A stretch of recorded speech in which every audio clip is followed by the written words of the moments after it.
ಸಾಮಾನ್ಯವಾಗಿ ನಾವು ಗಮನಿಸಿರೋ ಹಾಗೆ ಪ್ರಿಪೊಸಿಷನ್ಸ್ಗಳು ರಿಲೇಟಿಂಗ್ ವರ್ಡ್ಸ್ ಇವು ನಮಗೆ ಸ್ಥಳ ಸಮಯ ಮತ್ತೆ ದಿಕ್ಕುಗಳ ಬಗ್ಗೆ ಮಾಹಿತಿಯನ್ನು ಕೊಡ್ತವೆ.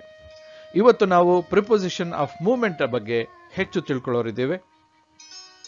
ಮುಂದಿನ ಸ್ಲೈಡ್ಗಳಲ್ಲಿ ನಾವು ಮೂವ್ಮೆಂಟ್ ವರ್ಡ್ಸ್ಗಳನ್ನು ನೋಡ್ತೇವೆ. ಕಮ್ಯುನಿಕೇಶನ್ ಚೆನ್ನಾಗಿರ್ಬೇಕಂದ್ರೆ ಸರಿಯಾದ ಪ್ರಿಪೊಸಿಷನ್ಸ್ಗಳನ್ನು ಹಾಕೋದ್ರಿಂದ ಮಾತ್ರ ಸಾಧ್ಯ ಅನ್ನೋದನ್ನು ನಾವು ಇವತ್ತಿನ ವಿಡಿಯೋದಿಂದ ನೋಡಿ ಕಲ್ತ್ಕೊಳ್ತೇವೆ. ಪ್ರಾಕ್ಟೀಸ್ ಮಾಡಿ. ಪ್ರಾಕ್ಟೀಸ್ ನಿಮಗೆ ಹೆಚ್ಚಿನ ಪರಿಣಿತಿಯನ್ನು ಕೊಡುತ್ತೆ. ಈ ಒಂದು ಪ್ರಿಪೊಸಿಷನ್ಸ್ ಈ ಸ್ಲೈಡಲ್ಲಿ ನಾವು ಈ ಡಯಾಗ್ರಾಮ್ ಇಂದಾಗಿ preposition of direction or preposition of movement ಇದನ್ನು ಅರ್ಥ ಮಾಡ್ಕೊಳ್ಬೋದು. ನಾನು ಮೇಲ್ಗಡೆ ಹೋದರೆ ಐ ಗೋ ಅಪ್ ಅಂತೀನಿ, ಕೆಳಗಡೆ ಬಂದರೆ ಐ ಕಮ್ ಡೌನ್ ಅಂತೀನಿ, ಐ ಗೋ ಓವರ್ ಅಂತೀನಿ ಮೇಲ್ಗಡೆ ಓಡಾಡಿದ್ರೆ, ಮನೆಯಿಂದ ದೂರ ಹೋದರೆ I go away from the house ಅಂತೀನಿ, ಹಾಗೆ ದಾಟ್ಕೊಂಡು ಹೋದರೆ I go past the house ಅಂತೀನಿ, ಸುತ್ತ ಮುತ್ತ ತಿರುಗಾಡಿದ್ರೆ I go around the house ಅಂತೀನಿ, ಮೇಲಿಂದ ಕೆಳಗೆ ಬಂದರೆ ಐ ಗೋ ಆಫ್, ಮೇಲಕ್ಕೆ ಹೋದರೆ ಐ ಗೋ ಆನ್ ಟು, ಹಾಗೆ ಉದ್ದಕ್ಕೆ ಸಾಲಲ್ಲಿ ಹೋದರೆ ಮನೆಯ ಪಕ್ಕದಲ್ಲಿ ಹೋದರೆ ಐ ಗೋ ಅಲಾಂಗ್ ಅಂತೀನಿ. ಈ ಒಂದು ಡಯಾಗ್ರಾಮ್ ಇಂದ ನಾವು ಚೆನ್ನಾಗಿ ಡಿರೆಕ್ಷನ್ಸ್ ಬಗ್ಗೆ ತಿಳ್ಕೊಳ್ಬಹುದು. I am looking at you, I am looking at her, I am looking at him, I am looking at them, I am looking at it. ಈ ಒಂದು ಪ್ರಿಪೊಸಿಷನ್ ಮುಖಾಂತರ ನಾವು ಯಾವ ದಿಕ್ಕಿನಲ್ಲಿ ನೋಡ್ತಾ ಇದ್ದೀವಿ ಅನ್ನೋದನ್ನ ಸ್ಪಷ್ಟವಾಗಿ ಹೇಳ್ತಾ ಇದ್ದೀವಿ. He is giving to Shyam, ಅವನು ಯಾರಿಗೆ ಕೊಡ್ತಾ ಇದ್ದಾನೆ, ಯಾವ ದಿಕ್ಕಲ್ಲಿ ಇದ್ದಾನೆ, ಇದರ ಬಗ್ಗೆ ನಮಗೆ ಸ್ಪಷ್ಟತೆ ಸಿಗತ್ತೆ.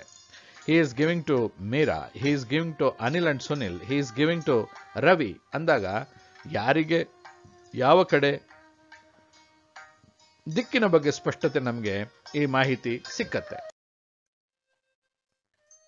To is use when there is a specific destination. I am going to the doctors ಅಂದ್ರೆ ಎಲ್ಲಿಗೆ ಹೋಗ್ತಾ ಇದ್ದೀನಿ, ಯಾವ ಜಾಗಕ್ಕೆ ಹೋಗ್ತಾ ಇದ್ದೀನಿ, which place I am going to ಸ್ಪಷ್ಟವಾಗಿ ಹೇಳ್ತಾ ಇದ್ದೀನಿ. Are you going to the party, ಒಂದು ಇವೆಂಟಿಗೆ ಹೋಗ್ತಾ ಇದೆಯಾ ನೀನು ಅಂತ ನಾನು ಸ್ಪಷ್ಟವಾಗಿ ಕೇಳ್ತಾ ಇದ್ದೀನಿ. She came up to me ಅಂದ್ರೆ ಒಬ್ಬಳು ನನ್ನ ಹತ್ರ ಬಂದ್ಲು, a person came to me ಅನ್ನೋದನ್ನ ಸ್ಪಷ್ಟವಾಗಿ ಗೋಚರಿಸುತ್ತೆ. I go to my father for advice, ಯಾವ ರೀಸನ್ಗೋಸ್ಕರ ಹೋಗ್ತಾ ಇದ್ದೀನಿ. ಹಾಗೆ the kitchen is to your left, ನಿನ್ನ ಎಡಗಡೆಗೆ ಕಿಚನ್ ಇದೆ ಅಂದ್ರೆ ಯಾವ ಡಿರೆಕ್ಷನ್ ಅಲ್ಲಿ ಇದೆ ಅನ್ನೋದನ್ನ ಈ ಟು ಅನ್ನೋದ್ರ ಮುಖಾಂತರ ನಾವು ದಿಕ್ಕುಗಳ ಬಗ್ಗೆ ಸ್ಪಷ್ಟವಾದ ಮಾಹಿತಿಯನ್ನು ಕೊಡಬಹುದು. Towards is used when one has movement in a particular direction rather than a mere goal. He was walking towards me threateningly, ಅವನು ನನ್ನ ಕಡೆಗೆ ಹೆದರಿಸ್ತಾ ಬಂದ. ಯಾವ ದಿಕ್ಕಿನ ಕಡೆಗೆ ಬಂದ, ನನ್ನ ಕಡೆಗೆ ಬಂದ, ನಿನ್ನ ಕಡೆಗೆ ಬಂದ ಅಂತ ಹೇಳಬೇಕಾದ್ರೆ ಟುವರ್ಡ್ಸ್ ಅನ್ನುವಂಥ ಒಂದು ಪ್ರಿಪೊಸಿಷನ್ ನಮಗೆ ಹೆಲ್ಪ್ ಮಾಡುತ್ತೆ. Into refers to a movement from the outside to the inside of something. He went into the room. He went in the room ಅಂದ್ರೆ ಸಾಮಾನ್ಯವಾಗಿ ವೆಂಟ್ ಅನ್ನುವಂಥ ಒಂದು ವರ್ಬ್ಗೆ ಟು ಅನ್ನೋದು ಬೇಕಾಗತ್ತೆ. I go to the room, I go into the room, I go in the room ಚೆನ್ನಾಗಿರೋದಿಲ್ಲ, ಸ್ಪಷ್ಟವಾಗಿರೋದಿಲ್ಲ. Through refers to a movement within a space. The train went through the tunnel, ಒಂದು tunnel ಮುಖಾಂತರವಾಗಿ ಒಂದು train ಹೋಯ್ತು ಅನ್ನೋದ್ರ ಬಗ್ಗೆ ನಾವು ಮಾತಾಡ್ತಾ ಇದ್ದೀವಿ. I saw through the window, ಕಿಟಕಿ ಮುಖಾಂತರವಾಗಿ ನಾನು ಹೊರಗಡೆ ನೋಡ್ತಾ ಇದ್ದೀನಿ ಅಂತ ಇಲ್ಲಿ ಹೇಳ್ತಾ ಇದ್ದೀನಿ. Across is use to describe a movement from one end of something to the other. ಎರಡು ಎಂಡ್ಗಳಿದ್ದಾಗ, ಎರಡು ತುದಿಗಳಿದ್ದಾಗ ನಾವು ಅಕ್ರಾಸ್ ಅನ್ನೋದನ್ನ ಬಳಸ್ಬೋದು. He walked across the road.